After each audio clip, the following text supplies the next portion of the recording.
Hello friends, आज हम discuss करेंगे डीएलएसए के बारे में। DLSA basically district legal service authority.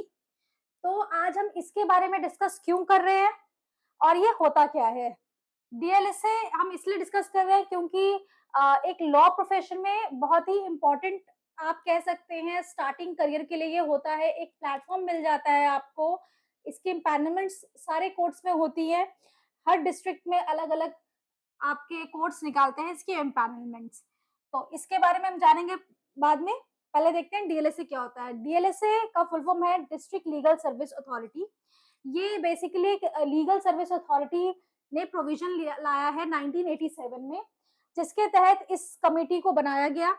ये जो कमेटी है बेसिकली एक टारगेटेड सोसाइटी को हेल्प करती है। Targeted society it means childrens, womens, poor sections, transgender, इनको free legal aid services provide करती है, फ्री एडवाइसेस प्रोवाइड करती है, फ्री काउंसल्स, एडवोकेट्स उन्हें प्रोवाइड करती हैं ताकि उन्हें जस्टिस मिल सके। जैसा कि आप सब जानते हैं कि कॉन्स्टिट्यूशन में हमारे पास ये फंडामेंटल राइट है। जस्ट बिकॉज किसी भी सिटीजन के पास फाइनेंशियल क्राइसिस है, उनके पास सिर्फ उसकी वजह से उनसे जस्टिस नहीं छीनी जा सकती है। इसलिए भी ये प्रोविजन को इसको लाया गया है। तो बेसिकली क्या होता है, काफी सारी कोर्ट्स डीएलएसए के पैनल्स में एडवोकेट्स को हायर करती है अलग अलग लेवल्स पे, जैसे कि सिविल के लिए अलग होते हैं, क्रिमिनल के लिए family court, revenue, labour court etcetera.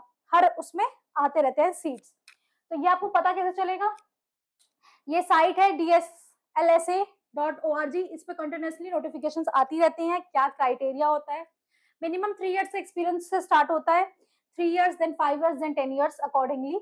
आपके एक्सपीरियंस के हिसाब से आपको केसेस का मिलता है। तो इस साइट पे आप कंटिन्यूसली चेक कर सकते हैं। अभी हाल फिलहाल में शादरा बार काउंसिल जो करकाडुमा में है, दिल्ली में है, उसके निकले हुए हैं और इंटरव्यूज कंटिन्यूसली चल रहे हैं। तो आज हम एमएम के देख लेते हैं। क्रिमिनल में देखते हैं कैसे क्वेश्चंस पूछे जाते हैं। ये हम नेक्स्ट में करेंगे। आज हम सिविल का देख लेते हैं। सिविल के चल रहे हैं, एमएम के हमारे नवंबर में आने वाले हैं, बेसिकली नवंबर से स्टार्ट होगा। तो सिविल में देखते हैं कैसे क्वेश्चंस पूछे जाते हैं। ये आपने जान लिया डीएलएसए का यूज कैसे आया।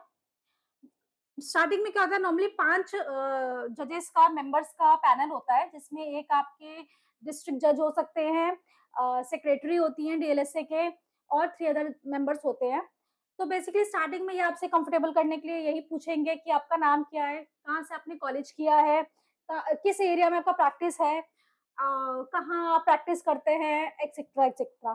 तो बेसिकली जो क्वेश्चंस पूछे जाते हैं, अगर आप किसी पर्टिकुलर बताते हैं कि हाँ मैं इस एरिया में प्रैक्टिस करता हूँ, तो क्वेश्चंस वहीं से पूछे जाते हैं नॉर्मली। बट अगर आप एक वेग देते हैं टॉपिक सिविल में, तो वो क्या क्या क्वेश्चन पूछ सकते हैं। तो उसमें से कुछ क्वेश्चंस मैं आपके लिए लेके आई हूँ। ये कुछ टॉपिक है जो अक्सर पूछते हैं। Indigent person, interpleader, res judicata, res subjudice, decree, order, judgement, इन सब में क्या डिफरेंस है, इंजंक्शन, समरी सूट एक्सेट्रा। अच्छा, नॉर्मली क्या होता है कि जो फ्रेशर्स के लिए होती है, 3 इयर्स के एक्सपीरियंस के लिए जो होते हैं, उसमें बहुत ही basic to the point questions ही पूछे जाते हैं। अगर आप बहुत अच्छा आंसर कर रहे हैं तो वो थोड़ा सा प्रैक्टिकल में चले जाते हैं। फॉर एग्जाम्पल, अगर हम इंडिजेंट पर्सन की बात करें, तो इंडिजेंट पर्सन क्या होता है वो आपसे पूछ सकते हैं, या किस प्रोविजन में है वो पूछ सकते हैं, या वो आपको घुमा फिरा के भी पूछ सकते हैं कि अगर आपके पास कोई क्लाइंट आया and he is not capable of paying court fees, then what will you do? How will you help them? भाई वो आपके पास आया है गरीब बंदा, इसलिए क्योंकि उसके पास पैसे नहीं है। अब वो तो कोर्ट फीस भी नहीं दे सकता, जब वो एक एडवोकेट हायर नहीं कर सकता तो वो कोर्ट फीस भी हो सकता है ना दे पाए। तो उस केस में आप क्या करेंगे, कैसे आप उस केस को प्रोसीड करेंगे? आप अपनी तरफ से उनको पैसे दे देंगे, या आप कोर्ट से कुछ अपील करेंगे? अपील करेंगे तो किस प्रोविजन में आप लगाएंगे? तो उसका आंसर है ये। इसको प्रॉपर सूट भी कहते हैं, या इंडिजेंट पर्सन, इंडिजेंट सूट भी कहते हैं। इसमें बेसिकली आप पहले एप्लीकेशन लगाएंगे इंडिजेंट पर्सन का कि that person is not capable of paying court fees under order, you can see under order 33 में आप एप्लीकेशन लगाते हैं, जिसमें क्या होता है, पहले कोर्ट के थ्रू एक बंदा जाएगा और वो एक्चुअल में एग्जामिन करता है कि वो जो पर्सन है जो सूट फाइल कर रहा है वो प्रॉपर है कि नहीं है। अगर वो रिपोर्ट ओके आती है देन सूट प्रोसीड करता है, जिसमें आपको कोर्ट फीस लगाने की जरूरत नहीं है। बट अगर ऐसा रिपोर्ट में आता है कि that person is capable of paying court fees, उस केस में आप कोर्ट फीस देके केस को आगे बढ़ा सकते हैं। तो बेसिकली एक लिस्ट भी है जिसमें कैलकुलेट जिस तरीके से कैलकुलेट होता है कि क्या क्या आप उनके एसेट्स में से काउंट नहीं करेंगे या क्या क्या काउंट करेंगे, ये लिस्ट मिल जाएगा आपको ऑर्डर 33 में। तो ये इसमें से कुछ है, ये हाफ है, इसके अलावा भी है। जैसे कि बुक्स ऑफ अकाउंट्स आपका इंक्लूड नहीं होता है, स्टाइपेंड ग्रेटिट्यूड्स अलाउड टू पेंशनर्स नहीं होता है, 1/3 ऑफ द सैलरी एग्जीक्यूशन में है of any degree for maintenance आपका नहीं काउंट होता है। ये सारी चीजें आपकी काउंट नहीं होती हैं। कोई टूल है आर्टिसन या एग्रीकल्चरिस्ट का, वो भी काउंट नहीं होता है। इन सबको हटा के भी अगर आप देखते हैं कि वो बंदा कैपेबल नहीं है पे करने के लिए, उसका जो एसेट है टोटल 1000 से कम है, तो उसमें उसको प्रॉपर का प्ली मिल जाता है। Then next question is interpleader suit, जो हमारा section 88 of civil procedure code में है। तो बेसिकली इंटरप्लीडर सूट क्या होता है? इंटरप्लीडर सूट ये होता है जिसमें किसी का ओनर डिफाइंड नहीं होता। फॉर एग्जाम्पल एक एग्जाम्पल लेके हम आपको समझा देते हैं, या जज या जो आपके सामने मेंबर्स होते हैं वो आपसे एग्जाम्पल लेके पूछ सकते हैं कि भाई आपने किसी से कोई चीज उधार पे ली and now that person is dead, और अब उनके लीगल एयर्स में उनकी वाइफ भी आ रही है, उनका बेटा भी आ रहा है उसको क्लेम करने, और आपको नहीं पता कि अब इस पॉइंट पे उसका रियल ओनर कौन है दोनों में से। उस केस में आप इंटरप्लीडर सूट फाइल करेंगे, जिसमें जो आपका ऑब्जेक्ट है सूट का, जो भी प्रॉपर्टी है वो आप कोर्ट में भी जमा कर सकते हैं कि फिर कोर्ट डिसाइड करेगा दोनों पार्टीज में कौन है, या आप उसमें पार्टी बन के भी डिसाइड हो सकता है। ऐसे केस में जिसमें ओनर का पता नहीं होता, सेक्शन 88 में उसे इंटरप्लीडर सूट कहते हैं। उस केस में कोर्ट डिसाइड करती है real owner of that actual जो भी प्रॉपर्टी है इन डिस्प्यूट। एक होता है रिप्रेजेंटेटिव सूट, उसमें ऐसे भी पूछा जा सकता है रिप्रेजेंटेटिव सूट क्या होता है, कौन फाइल कर सकते हैं। तो बेसिकली वो भी मैं आपको बता देती हूँ। रिप्रेजेंटेटिव सूट ये होता है जब कोई सेम कॉज ऑफ एक्शन हो और बहुत सारी पार्टीज हो जो एक ही बंदे को सू कर रही हो। तो जो बहुत सारी पार्टीज होती है, एक को रिप्रेजेंटेटिव बना के उस सूट को फाइल करती है। इससे क्या होता है, टाइम की बचत होती है, कोर्ट पे भी बर्डन कम होता है अलग अलग से सुनने का, और एक ही जो रिप्रेजेंटेटिव है वो सबको रिप्रेजेंट कर सकता है सबके इंटरेस्ट में। Now res judicata, very famous, very popular, section 11 civil procedure code. इसमें ऑर्डर 2 रूल 2 भी है, आ जाता है एक तरीका रेस जुडिकाटा के बारे में ही बताया गया है।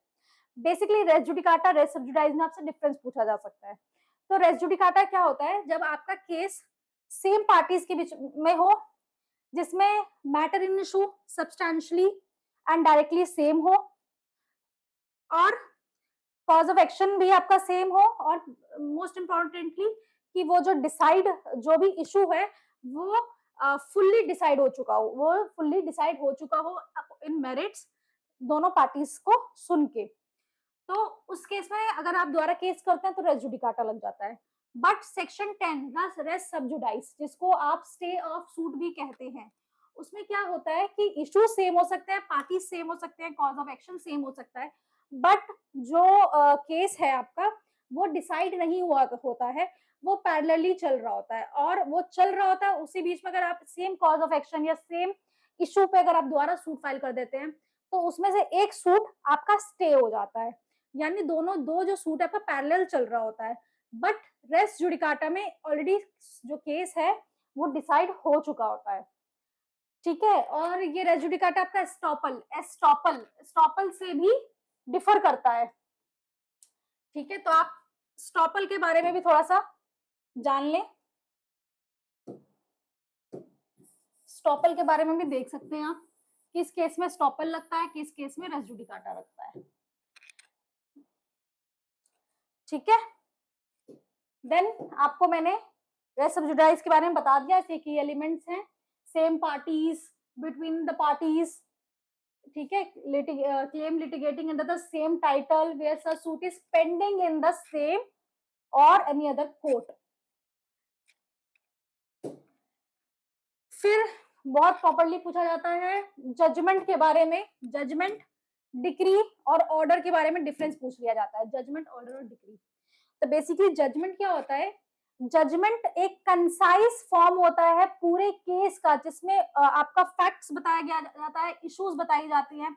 अब इश्यूज को क्या क्या आर्गुमेंट्स दिए गए हैं एंड किस इश्यूज को कैसे जो भी हमारे ऑनरेबल जज होते हैं, जो डिसाइडिंग जज होता है, उसे कैसे अप्रिशिएट कर रहे हैं एंड देन उनका फाइनल डिसीजन, ये सारी चीजें जजमेंट में होती है। एंड उसके बाद आपका डिक्री आता है, जजमेंट के बाद डिक्री आता है। ठीक है, तो कंसाइज स्टेटमेंट होता है ऑफ द केस, पूरे केस का, points of determination, decision on और ईच पॉइंट, हर पॉइंट पे डिसीजन होता है, रीजन देते हैं वो एंड उसके बाद रिलीफ ग्रांट करते हैं। ये आपका जजमेंट जो है सेक्शन 2 सब सेक्शन 9 में आपका जजमेंट के बारे में बताया गया है। तो इसको भी देख लीजिए। बेसिकली क्या होता है? स्टेटमेंट गिवन बाय द जज on the grounds of a decree और order. In simple terms, a judgment is the judge's reasoning behind the court's final decision in a civil suit. It is the final expression of the court's opinion on the matter after hearing the argument, examining the evidence, considering.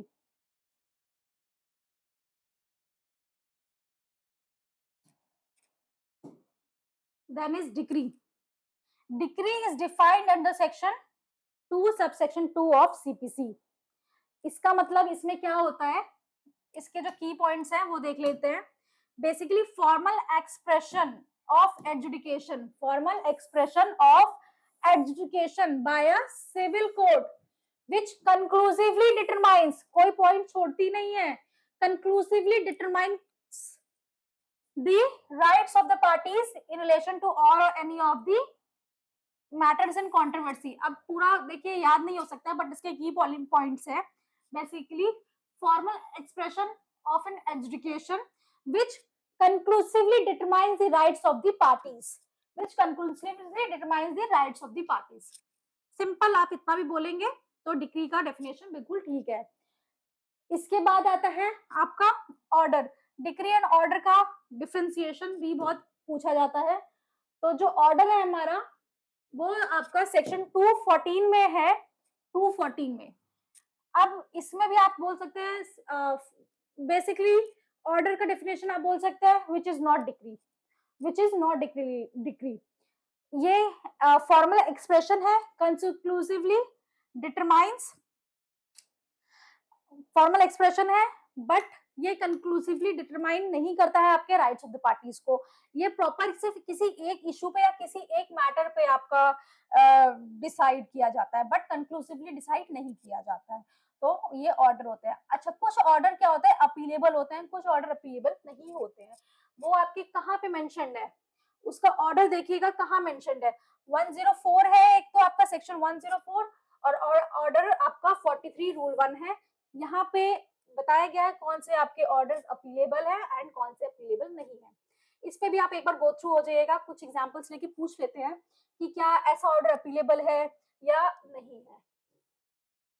Then पूछा जाता है आपसे injunction के बारे में, most important, कितने तरह के इंजेक्शन होते हैं, इंजंक्शन क्या होते हैं। अच्छा, इंजंक्शन सबसे ज्यादा ये है कि इंजंक्शन सीपीसी के अलावा कहीं और भी डिफाइंड है नहीं है, और है तो कहाँ है। तो इसके आंसर्स देख लीजिए आप। इंजंक्शन क्या है? इंजंक्शन सिर्फ दो तरह के नहीं होते हैं, टेम्पररी, परमानेंट। ये नॉर्मली ये टेम्पररी होते हैं, परमानेंट होते हैं। इसके अलावा मैंडेटरी भी होते हैं, डिस्क्रिशनरी भी होते हैं, परपेचुअल भी होते हैं। और ये कहाँ बताए गए हैं ये आप एसआरए एक बार देख लीजिएगा। स्पेसिफिक रिलीफ फैक्ट आप देख लीजिएगा, सेक्शन 38, 39, 40, इनमें इनके बारे में बताए गए हैं। और सीपीसी में ऑर्डर 39 में आप देखेंगे इंजंक्शन के बारे में। तो ये थोड़ा सा आप देख सकते हैं। ठीक है, इंजंक्शन कहाँ डिफाइंड है? स्पेसिफिक रिलीफ एक्ट 1963 में। टेम्पररी इंजंक्शन कहाँ डिफाइंड है? Under order 39 rule 1 of the CPC, और एसआरए में भी डिफाइंड है, स्पेसिफिक रिलीफ एक्ट में भी है। इसमें बेसिकली प्रोविजन है बट डेफिनेशन आपका स्पेसिफिक रिलीफ एक्ट में ही है।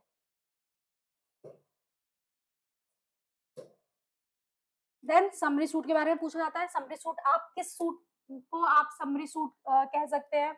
समरी सूट बेसिकली जहाँ पे प्रॉमिसरी नोट्स हो, कहीं पे मनी रिकवरी का मैटर हो, वहां पे हम समरी सूट के लिए चल जाते हैं। बेसिकली इसमें सूट डलने के बाद 10 डेज का टाइम मिलता है अदर पार्टी को, अपोजिट पार्टी को, ये बताने के लिए। ये 10 डेज का जो टाइम है इंपॉर्टेंट है। वो पूछते हैं कितने दिन का टाइम मिलता है, लीव मिलता है, उनको मिलता है ये बताने के लिए कि हाँ उनका सूट जेन्युइन है, और उन्हें टाइम दिया जाए अपना अपनी बात रखने का। उसका उसको जो डब्ल्यूएस कहते हैं, उसका टाइम 30 डेज होता है। अच्छा, अगर वो इस तरीके से पूछ लेते हैं, इसमें इंपॉर्टेंट आता है डब्ल्यूएस से रिलेटेड भी। ऑर्डर 8 के बारे में आप देख सकते हैं कि अगर आप डब्ल्यूएस फाइल करने में लेट हो जाते हैं, तब आप क्या कर सकते हैं, कि क्या 30 डेज का जो टाइम है बिल्कुल फिक्स्ड है, या आगे पीछे थोड़ा टाइम हो सकता है। तो इन इंटरेस्ट ऑफ जस्टिस कुछ कॉस्ट लगा के वो आपको, जो भी जजेस होते हैं या ऑनरेबल डिसाइडिंग जज होता है, वो आपको टाइम दे देता है कि आप बाद में भी फाइल कर सकते हैं in the interest of justice. आप कॉन्डोनेशन डिले ऑर्डर 8 रूल 1 का भी एप्लीकेशन लगा सकते हैं। सेक्शन 5 लिमिटेशन देख लीजिएगा, कॉन्डोनेशन के बारे में ही है वो भी। तो ये थोड़ा सा टाइम मिल जाता है। देन आज का लास्ट जो हमारा रहेगा गवर्नमेंट के बारे में है, कि गवर्नमेंट एम्प्लॉइज पे अगर आप केस करते हैं, या तो आप क्या उन्हें डायरेक्टली कर सकते हैं। ये सब थोड़ा प्रैक्टिकल बेस्ड क्वेश्चंस है। तो इसका आंसर है कि देखिए, गवर्नमेंट एम्प्लॉइज पे डायरेक्टली केस नहीं किया जा सकता है। उसका रीजन ये होता है कि गवर्नमेंट को हम ज्यादा बर्डन नहीं करना चाहते हैं, तो उन्हें 2 महीने का नोटिस देना मैंडेटरी होता है। उस 2 महीने के नोटिस में अगर वो कोई जवाब नहीं देते हैं, या जैसे भी अगर वो सेटलमेंट करने के लिए रेडी नहीं होते हैं, तब आप उनको सू कर सकते हैं। बहुत ही अर्जेंट मैटर्स में, बहुत ही अर्जेंट मैटर्स में ये 2 महीने का जो नोटिस पीरियड है वो मैंडेटरी नहीं होता है। तो इसके बारे में हम सेक्शन 80 देख लीजिएगा, सीपीसी सिविल प्रोसीजर कोड। तो आई थिंक इतना सफिशिएंट है। बाकी मोस्टली आपके फील्ड से ही पूछेंगे, कि जिस भी फील्ड में आप थोड़ा केस वेस देख रहे होंगे। बेसिक आपका डायरेक्ट क्वेश्चन इन्हीं में से आता है। नेक्स्ट लेक्चर हम नेक्स्ट वीडियो में आपको बता दूंगी एमएम के बारे में, कैसे कैसे केसेस, कैसे कैसे क्वेश्चंस पूछे जाते हैं। Thank you so much, best of luck.